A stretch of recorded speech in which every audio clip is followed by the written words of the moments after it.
In today's video, I want to give you a status update on President Trump's tax bill. So this is his big, beautiful bill that will deliver record tax cuts. And I want to show you this video clip to remind you of what those are. So please take a look. So these are the tax priorities of the Trump administration that the president has laid out for members in that meeting today. No tax on tips, which is obviously a very public campaign promise that the president made. No tax on seniors' Social Security. No tax on overtime pay, renewing President Trump's 2017 middle-class tax cuts. Again, these are the president's priorities. Adjusting the SALT cap, eliminate all the special tax breaks for billionaire sports team owners, close the carried interest tax deduction loophole, tax cuts for Made in America products. This will be the largest tax cut in history for middle-class working Americans. The president is committed to working with Congress to get this done. Now, I just want to help you understand where we are in this process, because this whole process, it can be very confusing. So the politicians have completed the budgeting and framework phase, and now they're going to move on to actually writing the bill. So I'm going to give you a quick recap of how we got here and basically just what happened. So on April 5th, the Senate voted on the budget, and it passed by a vote of 51 to 48. Now, after that happens, the House of Representatives still has to vote on it. So 4 days later, on April 9th, President Trump posts this. He says, Republicans, it is more important now than ever that we pass the one big, beautiful bill. The USA will soar like never before. And then on the next day, April 10th, the House of Representatives votes and they pass it 217 to 215. And I want to show you what Speaker of the House Johnson says about basically the passage of this bill in the House.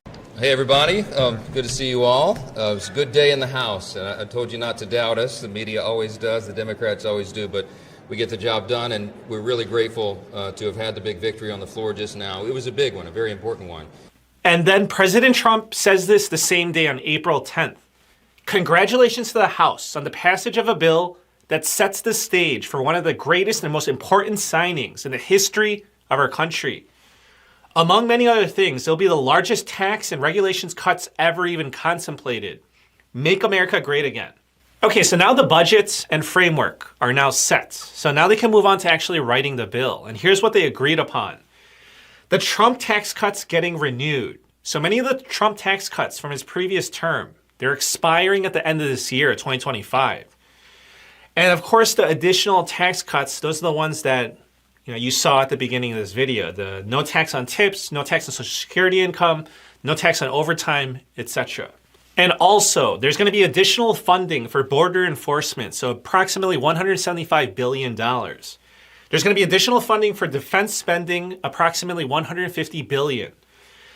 Also, this bill is going to raise the debt limits by $5 trillion. A lot of people are going to ask why. It's because the government's going to have to borrow money to fund all of this. And to remind everyone, the government continues to deficit spend, so the debt's just going to increase. So they have to raise the debt limits. And also, the politicians have pledged to cut government spending by $1.5 trillion over the course of the next 10 years. Okay, so I want to explain to you this pledge to cut government spending by $1.5 trillion. So essentially, Trump wants to cut taxes, right? Which is going to cost about $5 trillion over the course of the next 10 years. And certain Republicans in the House and Senate are fighting over the cost. They're saying that we can't afford to do this. So as a middle ground, the Republicans are committed to finding $1.5 trillion to cut from the budget to make this whole situation less expensive. So I want to show you this video clip of Speaker of the House Johnson so you can see this for yourself. We are delivering on our shared goals in the budget reconciliation process. Our big, beautiful bill has to reflect all of that, and so it is big, and it involves a lot of areas of policy, and so it requires a lot of close coordination. Our two chambers are directly aligned also on a very important principle, and that is the principle of fiscal responsibility. We are the party that delivers and ensures that. So we have a number of aims here. Our aim is to deliver on our promises in this big, beautiful bill regarding things like border security, restoring peace through strength, and American energy dominance, and regulatory reform to get the economy really humming again. And of course also tax relief, tax reductions. We have to make the tax cuts permanent And that's all involved and enveloped in this big effort, and all the other promises and priorities we made. Now, it's important to note that at the same time, we also need to achieve the maximum amount of savings for the American people, because that's what fiscal responsibility is. And we even want to start reducing the deficit. So with all that in mind, our first big, beautiful reconciliation package here involves a number of commitments, and one of those is that we are committed to finding at least $1.5 trillion in savings for the American people, while also preserving our essential programs. The Democrats are out right now trying to make hay out of the fact that we're going to gut Medicaid and all these other things. It's just simply not true. We're going to protect the essential programs for everybody who's eligible to receive those. And you'll see that reflected in the final bill. Okay, so that's the Republicans and their pledge. Now, I want to show you this video clip of the Democrats. So the Democrats are saying that this big, beautiful bill is going to explode the deficit. They're saying that the Republicans have lost credibility as being the party of fiscal responsibility. So I want to show you this video clip of Senator Chuck Schumer. Please take a look. Republicans did just what their boss told them to do. They closed their eyes and voted for a bill knowing damn well it will explode the deficit by $52 trillion and kick millions off health care. They voted it knowing damn well that American families lose and billionaires win. They voted for it knowing damn well it would gut critical investments for the American people. They voted for it knowing damn well it would mortgage our nation's future to deliver massive giveaways to the wealthiest Americans in the country. Republicans incinerated any credibility that remained about them supposedly being the party of fiscal responsibility. Okay, so that is the Democrats' take on this situation. But right now, honestly, the Democrats are powerless. That's because the Republicans have a majority in the House of Representatives and in the Senate. And to pass this bill, all they're going to need is a simple majority.